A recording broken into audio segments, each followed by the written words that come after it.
నేను స్వతహాగా నేను చూసిన కొన్ని ఇన్సిడెంట్స్ ఏంటంటే ఇక్కడే మన హయత్ నగర్ సైడు కొన్ని ప్రైవేట్ కాలేజెస్లో, కొన్ని గవర్నమెంట్ జూనియర్ కాలేజెస్లో ఇంటర్మీడియట్ పిల్లల టిఫిన్ బాక్స్లో ఇటుక పెడ్డలు పెట్టుకొని టిఫిన్ బాక్స్లో వాళ్ళ బ్యాక్ ప్యాక్లో పెట్టుకొని వెళ్ళిన సంఘటనలు ఉన్నాయి. ఎందుకు చెప్పండి అది? కళ్ళతో మీరు చూసారు ఇది?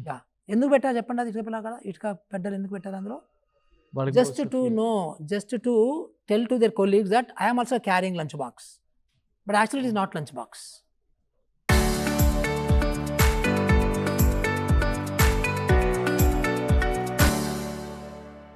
Got it? సో మాకు చాలా మంది ఇంటర్మీడియట్ జూనియర్ లెక్చరర్స్ చెప్పారు, ప్రిన్సిపల్ చెప్పారు, సార్ కంపల్సరీ పెట్టాలి, చాలా మంది పిల్లలు సో వాళ్ళ ఆకలితో ఉంటున్నారు చాలా. అందుకని మీకు ఇంటర్మీడియట్ అటెండెన్స్ లెస్ దాన్ 50% ఉంటుంది ఆఫ్టర్ లంచ్. పిల్లలు ఇంటికి వెళ్ళిపోతారు. ఎలా? వాళ్ళు పొద్దున్ననే తినకుండా వస్తారు, మధ్యాహ్నం కూడా లేకుండా చచ్చిపోతారు. అందుకని వాళ్ళు మధ్యాహ్నం వెళ్ళిపోతారు ఇంటికి. So it is very important. మనం ఎట్లా ఉంటుందంటే ఇండియాలో ఎట్లా ఉంటుందంటే మనము 3 కళ్ళతో చూడాలి. సో 3 కళ్ళు, ఇంకా ఎక్కువ కళ్ళు ఉంటాయేమో కానీ 3 లెన్స్తో చూడాలి. కళ్ళు అంటే lens, I mean to say. 1 is poor, వాళ్ళ లెన్స్తో చూడాలి నువ్వు. 2nd is middle class, 3rd is ఇంకా తెలుసు మనకి rich people, high class. So ఈ 3 లెన్స్తో చూడాల్సిన అవసరం ఉంది. కానీ చాలామంది ఇండియన్స్ ఈ 3 లెన్స్తో చూసే ఒక బ్రాడ్ మెంటాలిటీ లేదు, టు బి ఫ్రాంక్ మాట్లాడితే. సో అందుకని ఇట్లాంటివి వస్తాయి, గరగపాటు లాంటి కామెంట్స్ వస్తాయి. సో మనం ఆ లెన్స్ ఆయన మిస్ అయిపోయాడు, 3వ లెన్స్ మిస్ అయిపోయాడు ఆయన, మిడిల్ క్లాస్ లెన్స్తో చూసాడు ఆయన. అందుకని ఇప్పుడు మాలాంటి వాళ్ళు మేము 3 లెన్స్తో చూస్తాం ఎప్పుడు కూడా. So we don't hate these people అట్లా కాదు ఇష్యూ. సో 3 ఉన్నారు ఇక్కడ, 3 రకాల కేటగిరీస్ ఆఫ్ సొసైటీ మన దగ్గర ఉంది. These 3 are different 3 societies actually. నేను క్యాస్ట్ గురించి మాట్లాడితే మళ్ళీ అన్ని క్యాస్ట్ ఉన్నాయి మన దేశంలో, 6,000 కులాలు ఉన్నవి. సో 6,000 కేటగిరీస్ ఉన్నాయి, అది వేరే విషయం. అది ఇంకో స్కూల్కి వచ్చినప్పుడు ఏ క్యాస్ట్ అయినా ఒకటే కదా. ఓకే, బట్ అదర్వైజ్ క్లాస్ చేస్తే మనకి 3 క్లాస్ కనబడతాయి క్లియర్గా.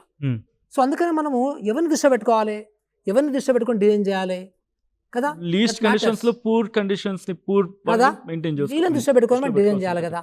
వీళ్ళని దృష్టి పెట్టుకొని డిజైన్ చేయొద్దు. అట్లని చెప్పేసి సో మీకు కొడుకు అవసరం లేదు, మీ కొడుకు అవసరం లేదు, మీరు ఇంట్లో తింటారు కాబట్టి సో వీళ్ళకి కూడా అవసరం లేదు అనడానికి లేదు. ఎట్ ద సేమ్ టైం నేను వీళ్ళకి కొడుకు పెడతాను మీకు పెట్టాను అనడానికి కూడా లేదు. అంటే అట్లాంటి ఒక డివిజన్ చేయలేము మనం పిల్లల్ని. ఆ పిల్లలలో అంటే ఇప్పుడంటే టాప్ క్లాస్ పిల్లలు ఎవరు లేరు, మిడిల్ క్లాస్ వాళ్ళు ఉన్నారు, పూరు కలిసి ఉన్నారు చాలా చోట్ల. బట్ అదని మనం డివైడ్ చేయలేము. సో అందుకనే మనము పూరు వాళ్ళకి ఏదో అవసరమో అది మనం డిజైన్ చేస్తాం. అంతెందుకండి, నేను చాలా స్కూల్స్, గవర్నమెంట్ స్కూల్స్ అమెరికాలో వెళ్ళాను, ఈ మధ్యన మొన్ననే వెళ్ళాను, కమిషన్ నుంచే వెళ్ళాను. అక్కడ బ్రేక్ఫాస్ట్ చేస్తారు, లంచ్ చేస్తారు చాలా మెజారిటీ స్కూల్స్లో. అంటే మరి వాళ్ళు పేదోళ్ళా? వాళ్ళు పేదోళ్ళు కాదు, బట్ అక్కడ 3% పేదరికం ఉంది. సో కొంతమంది మెయిన్గా బ్లాక్స్ కమ్యూనిటీ నుంచి వచ్చిన వాళ్ళు పేదలు ఎక్కువ ఉంటారు. సో కొంత మెక్సికన్ నుంచి వచ్చిన వాళ్ళు మేడ్స్ ఉంటారు, వాళ్ళు కొంత పేదగా ఉంటారు. సో వాళ్ళు 3-4% ఉంటారు స్కూల్స్లలో. కానీ ఆ 3-4%కి బట్టి మిగతా పెట్టకుండా ఉంటే దే ఆర్ డిస్క్రిమినేటెడ్. అందుకని అందరికీ పెడతారు బ్రేక్ఫాస్ట్, లంచ్. అట్లని చెప్పేసి మీరు బలవంతం చేయరు వాళ్ళు. It is optional. You can bring lunch or you can take from the school. So this is kind of equity issues అంటాం అన్నీ మనము.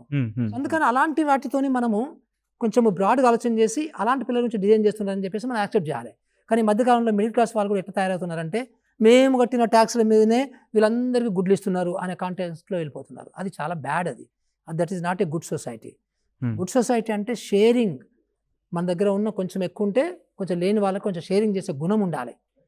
తర్వాత కేరింగ్ గుణం ఉండాలి. మన పక్కన నేబర్స్ని కేర్ చేయాలి, మనతో పాటు ఉన్న మన ఫెలో సిటిజన్స్ని కేరింగ్ ఉండాలి. ఇది కేరింగ్ మనం నేర్పించాలి ఎక్కడ కూడా. అందుకనే ఇట్లాంటి ఒక ఆలోచన విధానాలు పుట్టుకొస్తున్నాయి.